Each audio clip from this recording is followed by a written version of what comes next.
The most horrifying, the most spine-chilling, and the most earth-shaking episode of Batini treachery in Islamic history is the martyrdom of Caliph al-Mustarshid Billah al-Abbasi. This was the point where the fitna crossed its final boundary. Caliph al-Mustarshid Billah ascended the throne of the caliphate in 512 AD. He was not a caliph in name alone. He was bold, majestic, awe-inspiring, and a ruler of firm judgment. He conducted the affairs of the caliphate with exceptional wisdom, strengthened the pillars of the Sharia, revived the prophetic Sunnah, and personally took part in the battlefield. Devout, ascetic, God-fearing, a separate chamber for worship within the palace, tears flowing in prayer, and steel before the enemy. His courage and assaults became legendary in his time. In 529 AD, the conflict between the Caliph and Sultan Masoud ibn Sultan Muhammad ibn Malik Shah reached its peak. This disagreement turned into open war. At the place called Imerj, both armies stood face to face. It was here that betrayal was born. The Caliph's senior commanders defected to the Sultan. The army committed treachery. Most abandoned the Caliph. But the Caliph neither fled nor bowed. Alone, he stood firm on the battlefield. At last, the Caliph, the Chief Justice, Qadi al-Qudat, the scholars, and the leading nobles of the state were captured and imprisoned in a fortress near Hamadan. When this news reached Sultan Sanjar, he was shaken to his core. He immediately wrote a letter to Sultan Masoud.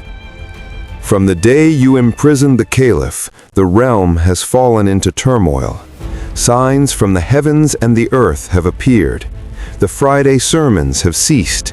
This is the wrath of God. Go to the Caliph at once, kiss the ground before him, confess your guilt, and return the Caliph with honor and dignity."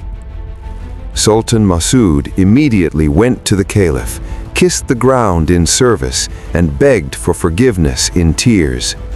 Arrangements were made for the Caliph's return, but the Batinis had long been waiting for this very moment.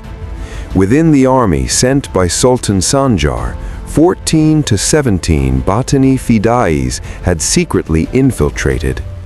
When the Caliph was about to be sent back to Baghdad with full honor, news arrived that Amir Kazan was approaching.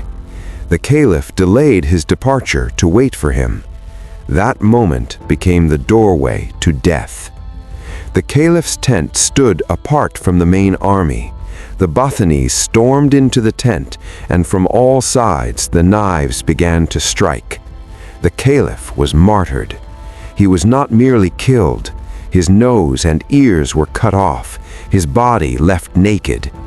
All of this occurred on 17 Dhul Qaida, 529 AD. By the time the army learned of it, the assassins had already completed their deed. All the Fidais were later captured and executed. Sultan Masoud sat to receive condolences. The people wept so bitterly that the cries and wails resembled a scene of the Day of Judgment. When the news reached Baghdad, the city was thrown into chaos. People poured into the streets barefoot, tearing their clothes. Women emerged with disheveled hair, beating their faces in grief. Everywhere, rows upon rows of mourning were laid out. After the Caliph, his son Rashid Billah set out in 531 AH to avenge his father's death at Alamut. But on the way, at midday, while resting in his tent, 4 Fidais slipped inside and martyred him as well. At Alamut, celebrations lasted for 8 days. During this time, 2 Batinis, Muhammad Karki and Suleiman Kazwini, assassinated the Grand Mufti of Kazvin, Sheikh Hassan Abdul Qasim Karki. Finally, After 14 years and 2 months of rule, Kia Buzurg Umid passed away in 532 AH, but the fitna he had controlled was still alive. Here this chapter ends, but history does not. The caliph had been killed, his son too, scholars, rulers, all lost. Yet the question remains, was Alamut truly safe now? Did the Batini fitna survive, or had the time come for reckoning? After Kia Buzurg Umid, did the reins of Alamut pass to his son, Muhammad ibn Kia Buzurg Umid? What was the true reality of his rule? Would he follow in his father's footsteps, guiding the Batini movement in the same direction?